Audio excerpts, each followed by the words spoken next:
معجزات۔ حرم کو بندائے لات و منات کیا جانے، ثبات چیز ہے کیا بے ثبات کیا جانے۔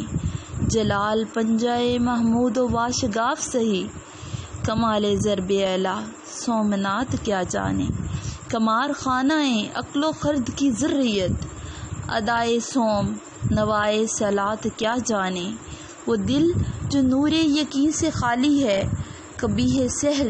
حسن معجزات کیا جانے۔ انسان کا مشاہدہ کہتا ہے کہ آگ جلاتی ہے،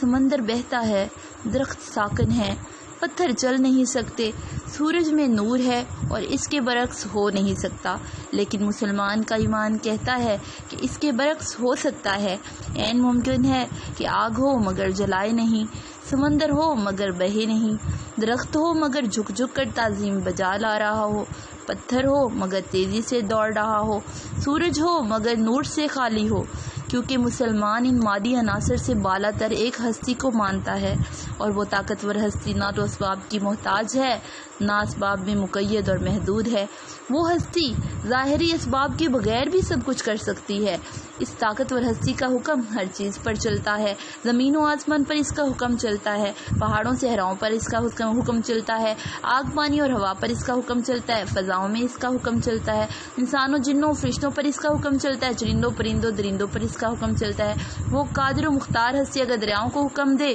تو پایاب ہو جاتے ہیں، پہاڑوں کو حکم دے تو ان سے چشمے ابلنے لگتے ہیں، درختوں کو حکم دے تو وہ چلنے لگتے ہیں، آگ کو حکم دے تو وہ بدن سلامن بن جاتی ہے، وہ صحراؤں کو حکم دے تو ان کی وسعتیں سمٹنے لگتی ہیں، وہ ہواؤں کو حکم دے تو آندھی طوفان بن جاتی ہیں، وہ کنکریوں کو حکم دے تو وہ بولنے لگتی ہیں، وہ عصا کو حکم دے تو وہ سانپ بن جاتا ہے۔ اور یہی تو معجزہ ہے،